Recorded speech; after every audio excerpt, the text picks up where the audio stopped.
जब विलियम और डगलस है, स्विमिंग है, बोटिंग है, फिशिंग ट्रिप्स है, कैनून है, इन सभी से वंचित हो गया था इस पानी के भय के कारण।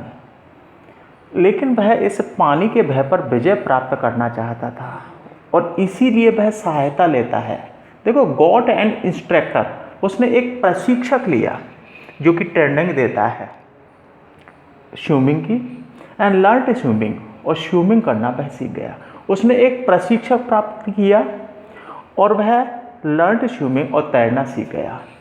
द नरेटर और वर्णनकर्ता ने गॉट एंड इंस्ट्रक्टर, एक प्रशिक्षक प्राप्त किया, एक प्रशिक्षक लिया।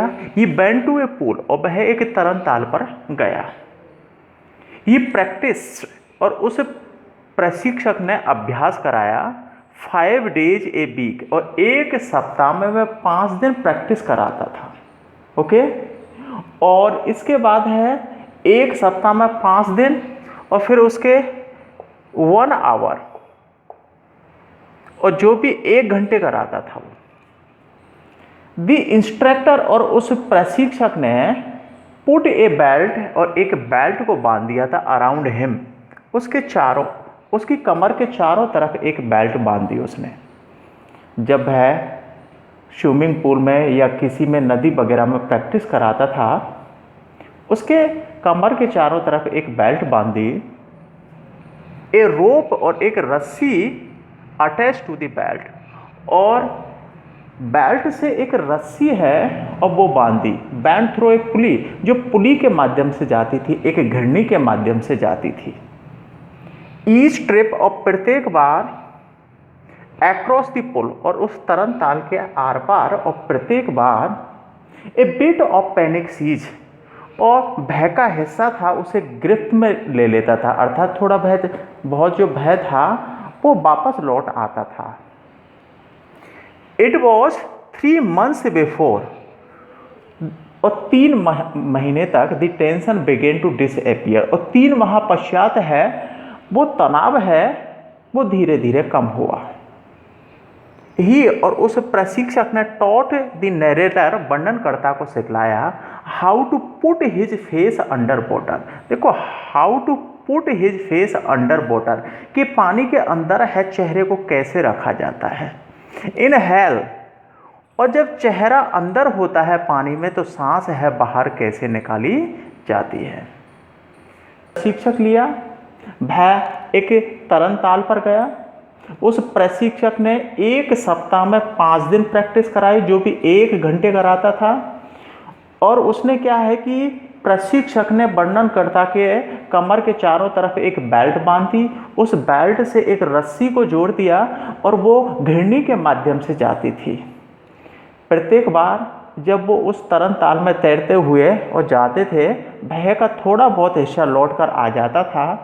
3 months before the tension begin to disappear, और 3 माह पश्चात है ये तनाव धीरे धीरे कम हुआ। और ही टॉट द नरेटर, उसने वर्णनकर्ता को सिखलाया how to put his face under water, कि चेहरा है पानी के अंदर कैसे रखा जाता है, एंड एक्सहेल, और सांस है उसको कैसे बाहर निकाला जाता है। एंड देन, और फिर how to raise his nose, and then इसके पश्चात how to raise his nose, और नाक है उसको बाहर कैसे निकाला जाता है तैरते समय। एंड इनहेल, और सांस को अंदर कैसे लिया जाता है।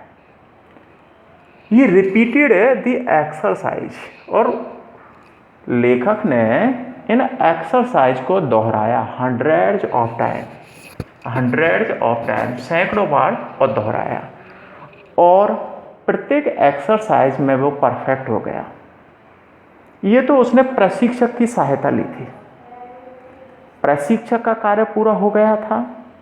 अब डगलस का कार्य था कि उसने इस भय पर विजय प्राप्त कर ली थी या नहीं। एट लास्ट, और अंत में डगलस कॉन्कर्ड का मतलब है विजय प्राप्त करना या विक्ट्री प्राप्त करना। एट लास्ट, अंत में डगलस ने कॉन्कर्ड, विजय प्राप्त कर ली थी हिज फियर ऑफ वाटर, अपने पानी के इस भय पर विजय प्राप्त कर ली थी। अब क्या था है कि ये भय है वो उसे छोड़ के चला गया था, पानी का भय या नहीं, और इसीलिए इसे आजमाने के लिए और भय जाता है। द नरेटर वेंट टू, और वर्णन करता गया, लेक, झील का नाम था बेंटवर्थ। बेंटवर्थ झील पर गया जो कि न्यू हैम्पशायर में है। एंड डाइव्ड ऑफ, और उसने डुबकी लगाई। एट डक, एट डक का मतलब है ए डक, डक का मतलब है नौका घाट। एट ट्रिग्ज आइसलैंड, ट्रिग्ज आइलैंड है जो कि एक नौका घाट था, उससे उसने डुबकी लगाई। स्वयं, और वह तैरा 2 माइल्स अक्रॉस द लेक, और झील के आर पार वह 2 मील तैरा। और कहाँ तक? Stamp act Iceland, stamp act Iceland तक है, और झील के आर पार 2 मील तैरा। द फियर फ्लैड, जो पानी का भय था ये गायब हो गया, अर्थात है उसे किसी प्रकार का थोड़ा बहुत भय महसूस हुआ था, लेकिन वह उसे डरा नहीं पाया था ये भय। ही स्वयं ऑन, उसने तैरना जारी रखा। और फाइनली अंत में ही हैड कॉन्कर्ड, उसने विजय प्राप्त कर ली थी। हिज फियर ऑफ वाटर, अपने पानी के इस भय पर विजय प्राप्त कर ली थी। The experience left a deep meaning, experience, इस अनुभव ने, पानी के इस अनुभव ने लेफ्ट छोड़ा था ए डीप मीनिंग, एक गहरा अर्थ उस पर छोड़ा। He had experience both feelings, वह दोनों ही भावनाओं का अनुभव कर चुका था अपने जीवन में। द सेंसेशन का मतलब है सनसनी, और डाइंग का मतलब है मरने की, और मरने की सनसनी को अनुभव कर चुका था वो। कैसे कि जब वह YMCA स्विमिंग पूल में डूब गया था तो वह मरने से बाल बाल बचा था, उस मरने की सनसनी को अनुभव कर चुका था। अब देखो, मर और बचने के पश्चात द टेरर, आतंक, आतंक है द फियर, और जिसका भय कैन प्रोड्यूस, उसके जीवन में और उत्पन्न हो सकता है, कि जो आतंक, जिसका भय जीवन में उत्पन्न होता था, कि जहाँ कहीं भी वह पानी के आसपास जाता था वही फियर है, वही घटना उसको याद आ जाती थी।